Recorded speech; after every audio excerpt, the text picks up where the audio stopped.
한 주 잘 보내고 계신지요? 저번 주에 특별 새벽 기도회가 있은 후에 또 부활주일 날 또 즐거운 부활을 맞이하여서 하나님을 기뻐하고 또 오후 시간에는 그 성경 골든벨을 재미나게 했었잖아요. 네, 그리고 나서 이제 체력적으로 조금 회복이 필요한 그런 시간이 있었습니다. 저는 이제 말씀을 묵상하고 또 들었을 때 아, 많이 연약한 자로구나, 많이 연약한 사람이다 라는 생각이 들었는데요. 왜냐하면 이 며칠간의 그 은혜를 받았음에도 불구하고 또 넘어지고 또 죄짓고 또 하나님 말씀에 순종하지 못하는 그런 모습을 보니까 연약한 자구나 이런 생각이 들었습니다. 어떤 심리학자의 그런 책을 보면 감정의 상처를 받게 되면 다음과 같은 현상이 일어난다고 이렇게 이야기를 합니다. 그러니까 이런 매주 은혜를 받고 살아가지만 우리는 어떻게든 상처를 주거나 상처를 받거나 이런 상황들이 종종 발생한다는 것이죠. 첫 번째로는 감정의 상처를 받게 되면은 막 두려운 마음이 생기고요. 또 불안이 생기게 된다라고 이야기합니다. 또 두 번째로는 분노가 막 생긴다라고 합니다. 미움, 시기, 반항, 질투 이 모든 분노의 다른 모습들인데 이런 것들이 막 솟구쳐 오른다고 합니다. 세 번째로는 실패의 감정이 생겨서 좌절감이나 열등감이나 우월감이나 죄책감 등에 사로잡힌다라고 그렇게 이야기하죠. 마지막으로는 교만한 마음이 생겨서 이기심이나 자만심, 편견 등에 빠진다라고 이렇게 이야기를 하고 있는 것이죠. 그러면 구체적으로 사람들은 흔히 상처에 대해서 세 가지 반응을 보인다라고 하는데요. 이 세 가지 반응은 무엇일까요? 첫 번째로는 상처받은 후에 자기 자신을 비하한다라고 합니다. 자기 자신을 쓸모없는 존재가 아닌가라는 그런 고민에 빠진다라고 합니다. 그래서 체념하고 포기하면서 자기 자신에게 모든 것을 전가하는 그런 반응을 보인다라는 것이죠. 그러면 반대로 두 번째로는 무엇일까요? 상처의 책임을 모두 타인에게 전가시키는 그런 반응을 보인다라는 것이죠. 그리고 마지막으로는 상처를 은혜로 치료하고 시련을 믿음으로 이겨서 시험과 상처를 자기의 발전의 기회로 삼는 그런 반응을 보이는 사람들도 있다라고 이렇게 이야기를 하는 것입니다. 세 번째 타입이 가장 이상적이고 가장 창조적인 그런 삶을 살고 있다라고 볼 수 있겠죠. 마치 우리나라의 믿음의 선진들 또 우리나라의 많은 그런 조상들의 모습이 보이는 것이 아닌가라는 생각이 듭니다. 제가 얼마 전에 또 한강에 다녀온 적이 있었는데요. 이 한강을 보면서 정말 잘 만들었다. 우리나라만큼 이렇게 아름다웠고 또 이런 강가가 있는 나라가 없지 않는가라는 그런 생각을 하게 됐습니다. 그런데 한강이 처음부터 이렇게 보기가 좋았었나요? 1950년대에 철교는 무너졌고요. 강물은 군인들과 모든 백성들의 피로 물들었었습니다. 그런데 우리는 이제는 그 모든 슬픔과 파괴를 극복하고 세계의 모든 나라들이 주목하는 그 한강의 기적을 또 누리고 보고 있는 것이죠. 사랑하는 주님의 성도 여러분, 우리가 살면서 회복이 되고 또 극복이 되고 치유가 된다는 것은 기적이고 축복이고 선물인 줄 믿습니다. 오늘 말씀은 삶의 현장 가운데서 큰 고통으로 인하여서 넉다운 되어 있는 이스라엘 백성들에게 다시 고치시고 회복시키신다라는 그 소망의 말씀인 것입니다. 이 말씀이 지금 이 시간 우리의 삶 가운데 그리고 우리 가정 가운데 우리 교회 가운데 회복의 은혜가 경험되기를 간절히 소망합니다. 오늘 본문 말씀에는 이사야 선지자가 나옵니다. 이사야 선지자는 남유다의 선지자인데요. 이제 북이스라엘이 멸망할 때쯤에 이제 활동했던 선지자입니다. 그러니까 이사야는 마음이 굉장히 아팠겠죠.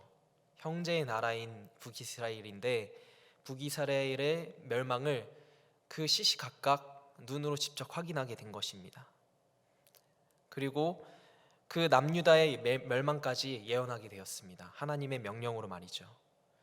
150년 뒤에 남유다가 또 한 포로로 끌려가는 그 가슴 아픈 소식을 전하게 된 것입니다. 하지만 우리 하나님은 회복도 또 위로도 경험하게 될 것을 또한 예언하셨습니다. 슬픈 마음이 변하여서 기쁨의 소식을 얻게 될 것이라는 그런 약속을 이사야 선지자를 통해서 주신 것이죠. 그것은 여호와의 은혜의 해, 즉 희년의 마음이 상한 자를 고치시고 포로된 자에게 자유를 주시고 갇힌 자에게 노임을 선포하는 일이 생긴다라는 그런 말씀인 것이죠. 나라의 멸망 속에서도 그리고 바벨론의 고된 포로 생활 속에서도 다시 소망을 보게 되고 회복을 꿈꾸게 만드시는 그런 말씀인 것입니다. 그래서 오늘 본문에 나오는 그 여호와의 은혜의 해는 희년을 이야기하고 있는 것인데요. 희년은 히브리어로 요엘이라고 합니다. 요벨이라고 유래합니다. 요벨은 이제 제사장이 가지고 있는 특별한 나팔을 이야기하는 것인데요. 이 나팔과 관련하여서 레위기 25장 8절과 9절에 보면 이렇게 기록하고 있습니다. 앞에 화면을 보시고요. 같이 한번 읽겠습니다. 시작. 너는 7 안식년을 계수할지니 이는 7년이 7번인즉 안식년 7번 동안 곧 40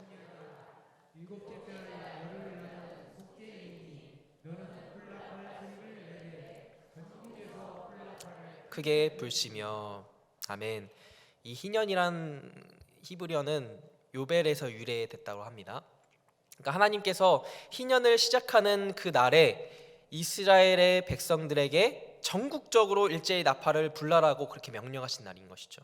그래서 희년을 나팔을 불면서 시작된 새로운 해라는 뜻에서 요벨이라고 불렀던 것입니다. 이때는 모든 슬픈 자들이 위로를 받게 된다라고 말씀하고 계시죠. 그래서 나팔 소리가 들려올 때 이제 하나님의 위로가 시작된다라는 그런 말씀인 것입니다. 나팔 소리가 들려올 때 이제 하나님의 기쁨의 사건이 시작된다라고 하는 그런 말씀인 것이죠. 그래서 3절을 같이 한번 읽어보시겠습니다. 오늘 말씀의 3절입니다. 같이 읽겠습니다. 시작. 무릇 시온에서 슬퍼하는 자에게 화관을 주어 그 죄를 대신하며 기쁨의 기름으로 그 슬픔을 대신하며 찬송의 옷으로 그 근심을 대신하고 그 시대의 나무에 곧 여호와께서 심으신 그 영광을 나타낼 자라 일컬음을 받게 하려 하심이라. 아멘. 이 색깔에 보시면은 노란색으로는 화관을 주어 그 죄를 대신하시며 그 죄 대신에 화관을 주시고, 두 번째로는 슬픔 대신에 기쁨의 기름을 부어주시고, 세 번째로는 근심 대신에 찬송의 옷을 입혀주신다라고 그렇게 말씀하고 있는 것입니다. 즉 이 날은 기쁨이 흘러넘치는 날이 될 것이다 라고 선포하고 계신 것이죠. 사랑하는 주님의 성도 여러분, 오늘 정말 이 기쁨의 기름이 부어지는 오늘 하루, 또 남은 한 주가 되시기를 주님의 이름으로 축복합니다. 우리의 약한 부분이 굳건해지고, 또 엎드려져 있다면 무릎이 다시 강건해져서 일어나게 되고, 가난해졌다면 우리의 재정이 우리의 가정과 사업으로 이동되는 그러한 기쁨의 기름이 부어지시기를 간절히 기도합니다. 그런데 그러한 은혜가 시작되려면, 하나님의 새로 고치시는 그 하나님의 은혜가 시작되려면 전제가 있다라는 것입니다. 1절에서 나옵니다. 우리 같이 한번 61장 1절을 같이 한번 보실까요? 노란 부분 함께 읽겠습니다. 시작. 주 여호와의 영이 내게 가리으셨으니 이는 여호와께서 내게 기름을 부사. 아멘. 즉 성령께서 임하실 때 이런 일들이 시작된다라는 그런 말씀인 것이죠. 그런데 이 말씀을 오해하지 않으셨으면 좋겠습니다. 성령께서 임하신다라는 그 말의 뜻은 성령께서 우리 안에 이미 내주하고 계신데 성령께서 역사하실 때 그 일들이 시작된다라는 그런 의미인 것입니다. 하나님의 영, 그러니까 성령께서 역사하실 때 하나님의 사랑이 우리를 감싸면 화관이 씌워지고요, 찬송의 옷이 입혀지고요, 기쁨이 흘러넘치게 된다라는 그런 말씀인 것이죠. 마치 누가복음 15장에 나오는 돌아온 탕자 이야기 아시죠? 네, 그 탕자가 경험하는 그 은혜입니다. 자기 재산을 챙겨서 세상 밖으로 나아갔습니다. 그런데 이 둘째 아들인 탕자가 참 몹쓸 아들이죠. 아직 부모님이 돌아가시지도 않았는데 유산을 먼저 달라고 해서 그 유산을 가지고 나간 것입니다. 자신의 행복을 위해서요. 아버지를 멀리 떠나서 허랑방탕하게 그렇게 세상 속에 푹 빠져가지고 그렇게 지냈습니다. 그러나 얼마 못 가서 기근이 찾아왔고요, 그 많던 재산들을 다 잃어버렸습니다. 도와줄 사람은 아무도 없습니다. 그때 둘째 아들인 그 탕자는 아버지의 집을 비로소 생각하게 된 것이죠. 가난해지고 초라해지고 진짜 모든 것이 다 망했을 때 이 아들은 아버지의 위로를 간구하게 됩니다. 그리고 염치가 없지만 집으로 다시 돌아가게 되죠. 그때 놀라운 일이 발생합니다. 집에서 멀리 나와 서 계시던 아버지가 달려오신 것이죠. 이 이야기는 미리 기다리고 계셨다라는 것이죠. 이 초라하고 냄새나는 아들을 끌어안고 막 반깁니다. 옷을 입히고 신을 신기고 가락지를 끼워주십니다. 그리고 죽은 아들이 돌아왔다고 잔치를 막 성대하게 열어주세요. 온 동네에 기쁨이 넘치게 되는 것입니다. 세상을 향해 나아갔던 아들이 돌아왔는데 온 집안이 기쁨이 넘치게 된 것입니다. 이것이 바로 하나님 아버지의 마음인 것이죠. 바로 그날에 성령께서 임하시면, 성령께서 일하시면 옷이 입혀지고요, 가락지가 끼워지고요, 하늘에서 잔치가 벌어지게 되는 것이라는 것입니다. 그때 우리는 기쁨의 그 은혜의 강물이 흘러넘치고 우리의 심령 깊은 곳에서 그 위로와 안식을 얻게 된다라는 그런 말씀인 것입니다. 그리고 이 기쁨은 우리를 치유하고요, 회복시키시며 영광스러운 삶으로 나아가게 하게 될 것입니다. 오늘 그러한 희년의 날이 되시기를 간절히 소망합니다. 오늘부터 이제 남은 한 주 또 주님의 은혜로 살아가실 텐데요, 여호와의 날의 그 은혜가 우리가 모두가 경험되어지기를 간절히 소원합니다.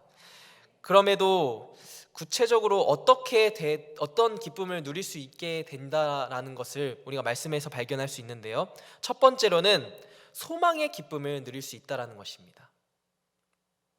우리 본문 1절을 다시 한번 보실까요? 네, 노란 부분만 같이 읽겠습니다. 시작. 가난한 자에게 아름다운 소식을 전하게 하려 하심이니라. 아멘. 이렇게 말씀하십니다. 메시아가, 그러니까 예수님께서 오시면 가난한 자에게 아름다운 소식이 전해지게 될 것이다 라는 그런 말씀인 것이죠. 아름다운 소식이란 무엇입니까? 복음을 의미합니다. 기쁜 소식입니다. 인류 역사상 가장 기쁜 소식, 구원의 소식인 것이죠. 즉 이스라엘 사람들에게 메시아가 오신다라는 그런 소식을 이야기하는 것입니다. 바벨론의 포로 생활 가운데 구세주가 오셔서 그들을 다시 유대 땅으로 돌아오게 하시고 또 자유하게 하시며 그 정말 극한의 슬픔 가운데 있던 그 이스라엘 백성들을 다시 기쁨으로 바꾸어 주신다라는 그런 말씀인 것이죠. 그런데 여기서 가난한 자들이 있습니다. 가난한 자들, 비어있는 사람들이죠. 속이 텅텅 비어있는, 소망이 없는 사람들입니다. 단지 물질적으로만 가난한 그런 사람들의 상태가 아닌 것이죠. 정말 사람들의 관심 밖에 있는 그런 사람들입니다. 하지만 복음의 소식이 들립니다. 예수님은 이 땅 가운데 오셔서 가난한 자들의 친구가 되셨습니다. 가난한 자들과 세리들과 죄인들과 사람들에게 손가락질 당하는 그런 여인들도 같이 함께 식사를 하셨죠. 그들을 먼저 만나 주시고 찾아와 주시고 고쳐 주셨습니다. 그렇습니다. 구원자로 오신 예수님은 대접받고 이 땅 가운데 대접받기 위해서 오신 것이 아니라, 높은 보좌에 앉으려고 오신 것이 아니라, 정말 가장 비천하고 가장 낮은 모습으로, 천한 모습으로 오셔서 그들에게 하늘의 기쁨을 부어주시려고 이 땅 가운데 오셨다라는 것이죠. 그래서 누가복음 1장에 보시면 어머니 마리아가 천사의 잉태의 고지를 듣고 그 엘리사벳에게 찾아가게 됩니다. 우리 같이 말씀을 한번 읽어볼까요? 시작. 엘리사벳이 마리아에게 무난함을 들으매 아이가 복중에서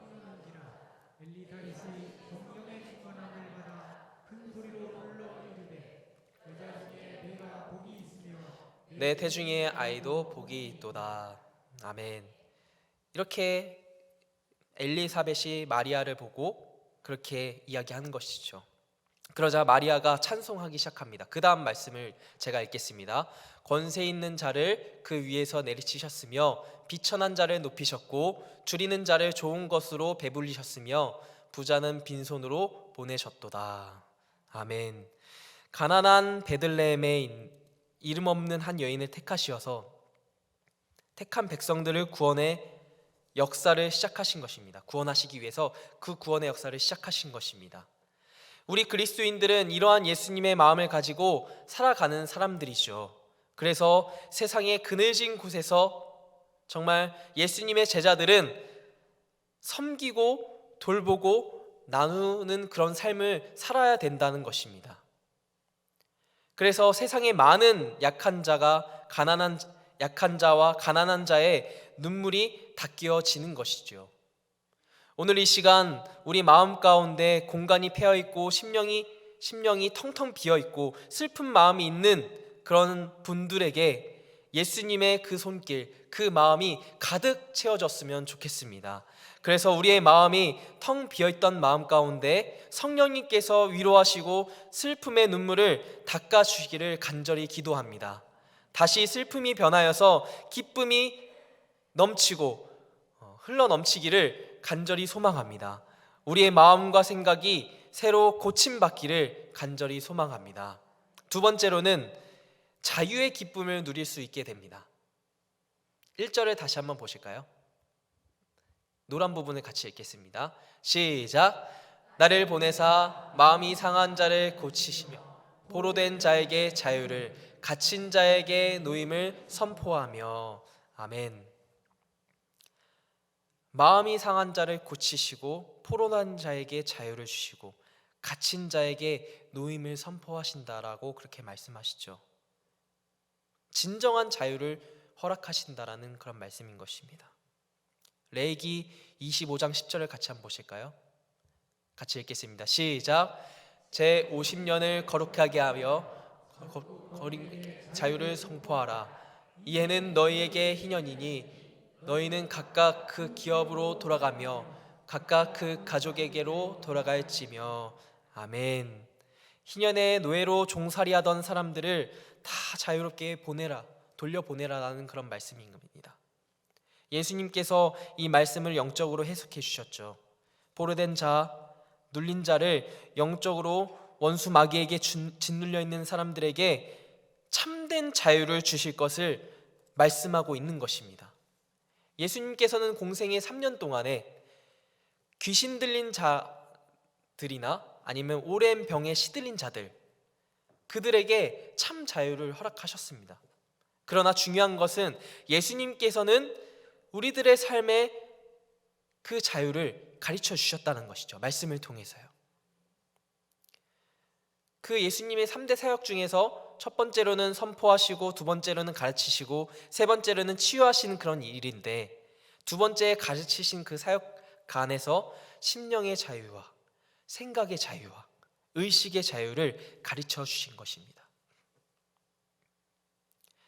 그리고 마태복음 5장부터 7장까지의 그 말씀은 산상수훈의 말씀이죠. 그 산에서 가르치신 그 말씀들이죠.